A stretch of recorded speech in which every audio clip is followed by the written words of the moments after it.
Hello, my name is Melvin Thompson. I'm here with Auto Worker Caravan at Local 9, and we're talking with two of Local 9's representatives about the lockout that they've been experiencing for the last 8 months. We're interested in how it occurred, why it occurred, and what we can do in support of their local and the UAW. Well, it all began mid-April in negotiations with Honeywell. We're an aerospace facility. We provide wheels and brakes for the commercial and military aircraft. They basically came in and handed us a copy of our own contract with every line of it read out. They basically wanted to start from scratch. At that point, after a few weeks of tough negotiations, what our bargaining crew could put together, presented it to us just before on May 5th. We had a vote to our members, which we had a 90% no vote on the contract. Just concessions upon concessions. It was just a fraction of a contract. Well, we actually extended a letter to Honeywell stating that we would continue working and negotiating at the same time. May 9th, obviously, 10 to 6 in the morning, I guess, the word came down and they actually walked everybody out of the plant. Even people coming into work, they just kind of said, you can't enter, if you're trespassing, get out the plant. So, I was at home getting ready to work and I got a text message from a friend saying, hey, we're locked out. So, I mean, we did what we felt we needed to do union-wise. Said we'd continue to work. We actually continued working even after the 90% no vote. The 3 weeks that they gave us to bargain is all they gave us. The company said that's all the time they needed to get this contract settled was 3 weeks. If there's some financial hardship that Honeywell is experiencing that's demanding that workers take a concessionary contract. They continue to stand behind their statement that the aerospace industry is struggling right now. They point to other companies, why they would do something like this, but they don't point out the record profits that they continue to make just in the aerospace industry. I mean, they're a very well diversified company in all kinds of different markets. So when one is struggling, they had the other 3 areas to help support it. A month or two before negotiations, they had shadow workers learning your jobs from you. Correct.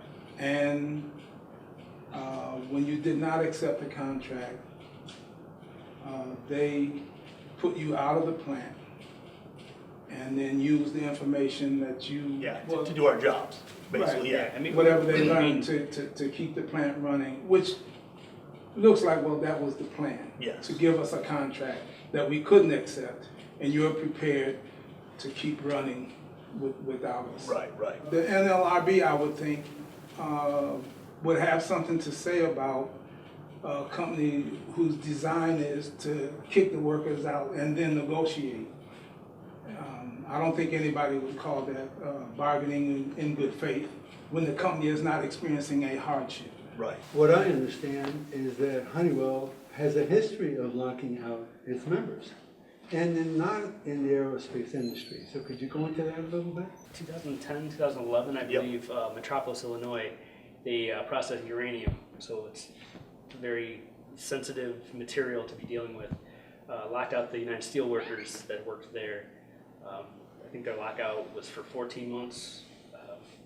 After they resolved that, 3 years later, when the next contract came up, they locked them out again to finish what they had started. It's like they have a playbook and they used it there, maybe tweaked it just a little bit to come here, and they came here and said, okay, we're 2 months in, we need to do this now, because it's almost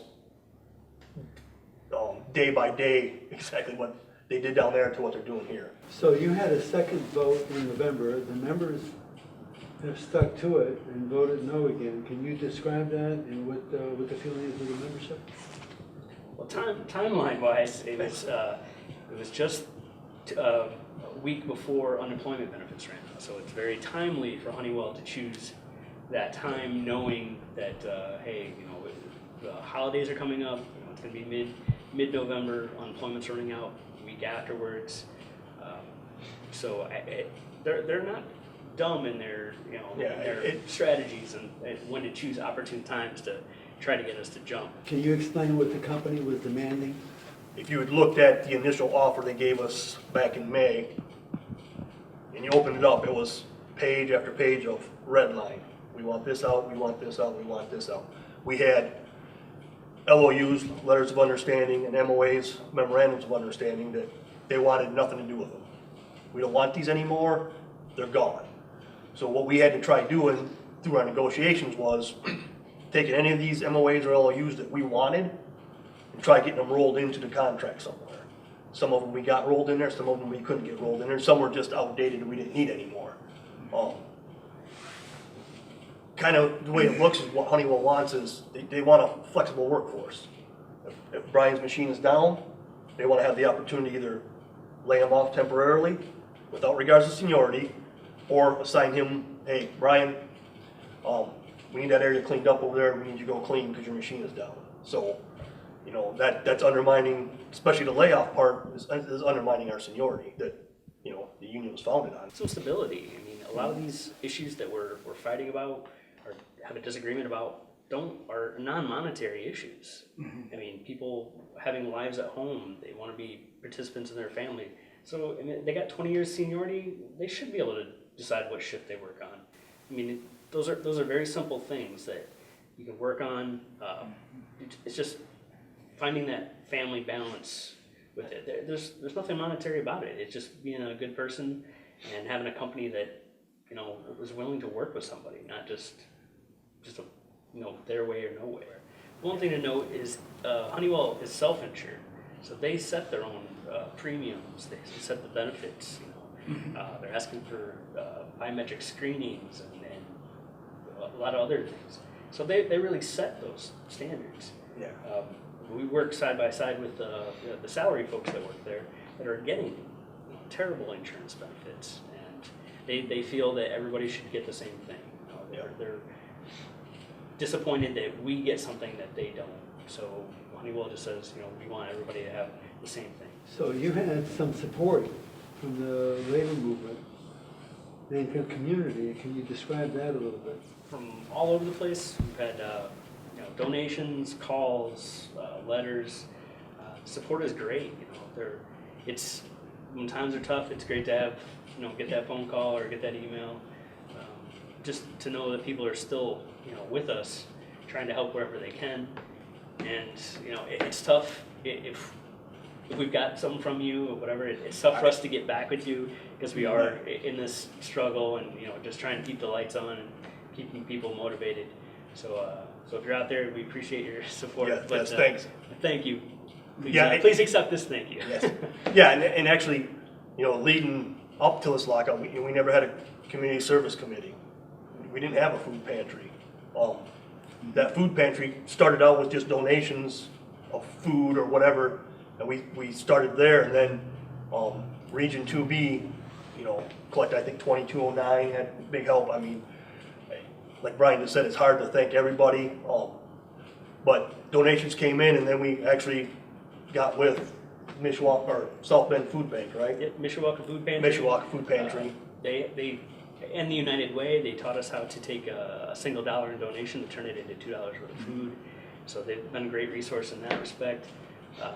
Helping us with other local organizations, whether it be utility help, water and heat, you know, stuff like that. It was really, you know, we were unprepared in that respect to even know how to do that. You know. What do you feel it would take to, number one, get the NLRB to decide whether or not this is fair treatment of employees to kick them out while the company is making money, and two, to actually win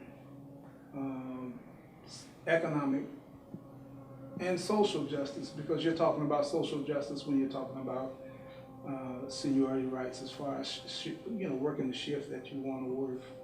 It has to be based on something. It's really hard to say what will actually work because, you know, we talk to them time and time again and they have no problem saying no. Yeah. And they've got this big bankroll right behind them, and I think they're prepared to just sit us out, trying to break us.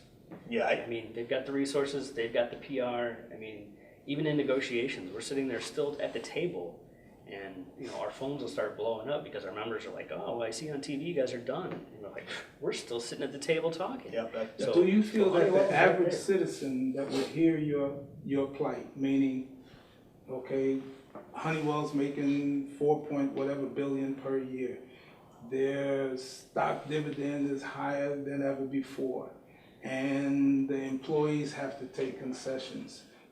Do you think that if the general public truly understood what was happening, do you think that they would understand and rally behind you? yeah, it's a kind of a misconception, I think, with what's going on here. Even in our own community, South Bend, Mishawaka, oh, hey, you guys are still on strike. We're not on strike. Right. We're locked out. We showed up to work, Right. they walked us out and locked the door and said, you guys are trespassing, get off the property. And another misconception I think that the union gets in general is, oh, you guys are fighting over wages and insurance. Well, as I stated earlier, we're not fighting over wages. We make decent money there. I mean, like I said, everybody always wants more, but that's not one of our hardline things is we gotta have $30 an hour or we're gonna stay out. I mean, we're not even fighting over that. The insurance, we know it's gonna go up, but help us out a little bit, increment it up a little bit, not, hey, tomorrow your insurance is double, because that's what mine was gonna do, double. Oh, actually over double. So yeah, I think getting the community, our community, and nationwide, I mean, to really understand what we're fighting for, not just get the conception of, hey, it's a union, they're fighting over wages and insurance. So, and the fact that it's a lockout, not a strike. So, there's a couple big misconceptions there going on. It's just a new economic tactic for companies to take against their workers. Okay. And I think that it's a new concept for a lot of people to understand. When they hear union, they've got those bias already, and then they Yep. instinctively think it's just us, Wanting more. wanting more. It's those spoiled union guys working that they just need to shut up and get back to work. You have a historic local that was one of the founding locals of UAW. Can you say something about that? Well, we were the official, not the official, but the first sit-down strike in 1936. Members sat down. I don't even remember how many days it lasted. 6 days. Yep. November 20th, 1936. We believe that it was kind of the inspiration for the Flint sit-down strike. So yeah, we've been around for quite some time. Yeah, and that's been, 80 years this year, November 17th, I believe. And we talked earlier about Honeywell playing their little game with the unemployment. You guys want you to take it to a vote because unemployment's running out. Well, 80 years was just around the corner when we took that second vote too. Honeywell knows that. So hey, here we are trying to break a union on the 80th anniversary of the first sit-down strike. So When we try to look at this in the context of 80 years ago, sit-down strikes have been outlawed, basically. yes, And what a sit-down strike would do was shut down production at the plant. yep, Okay, they said you cannot do that anymore. Okay, now, you have been locked out of the plant, which is in essence saying that you cannot produce for your family. yes, Okay, and then they're saying that under those conditions, they're willing to negotiate with you versus work, yes, make money, argue the merits of what we're actually talking about here versus using the leverage of putting people in the street or using the leverage of you shutting down their production. Well, yeah, and I think that's one thing that, you've got strikes which unions use to gain leverage. Right. Then there's been, well, you can't do this on a strike or you can't strike over this. There's been a lot of laws that deal with strikes. that hinder the union's ability to negotiate if they need to go that route. But there's really been no laws put on companies regarding lockouts. It's kind of like, hey, companies, here's your leverage, use it however you want.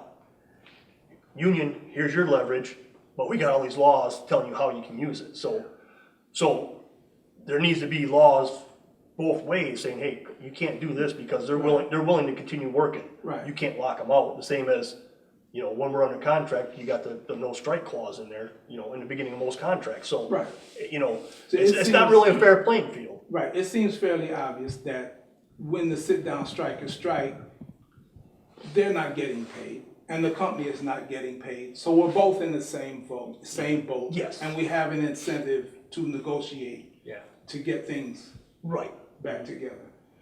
And from where I sit, this is lopsided. Yep. So do you see the NLRB case as something that needs to be settled now so that you either get everybody back in that plant and negotiate from a position where the company and the workers are in the same condition, which would not be negotiating with you under the duress of I'm broke? Well, yeah, I mean, that LRB case in regards to us, would definitely, if it was settled, it definitely, and they come in and said, hey, Honeywell, you need to put these guys back to work, then continue negotiating. Yeah, that'd definitely help us, but in the same aspect, depending on how the NLRB rules on our charges, that's gonna kind of set a precedence going forward for other unions and other companies, because now a company's gonna look and say, whoa, wait a minute, if I lock these guys out, the NLRB has this ruling here that says either I gotta do it this way or they say they'll continue to work like we did, I can't lock them out. So it's really gonna be a precedent-setting ruling. I mean, it's definitely gonna help us, but I think it's gonna resonate across this country that companies can't just walk in and say, you know what, hey, we're locking you out, this is how it is. All right, well, is there any last words you'd just like to say to the audience that you have here as far as support you'd like to see from the community, or thanks for the support that you are getting? Definitely, I'd like to say thanks to, like I said, anybody that's talked about us, spread the word for us, sent donations or cards or letters or anything. What I would like to ask is, Honeywell just got awarded another military contract, second one this year, 2016. We really need to get a hold of our representatives statewide and let our government know that this. You got people worked out, American citizens, American workers locked out. You should not be awarding contracts to companies that are doing this to the American worker. And I mean, we need everybody from this whole nation, statewide, state to state to state, to start contacting Washington and saying, hey, this is not right. That would be our biggest help, I think. Get the government involved in saying, hey, you know what, sorry, Honeywell, we can't award you this because of what you're doing. Well, we thank you and your membership for standing and allowing us to come and communicate this to the public. So you got it here on the Real News. All right, What's well, really happening. Right. thank you for showing up. I appreciate it. All right. Take care. Thank you. It's really good. Thank you. All right.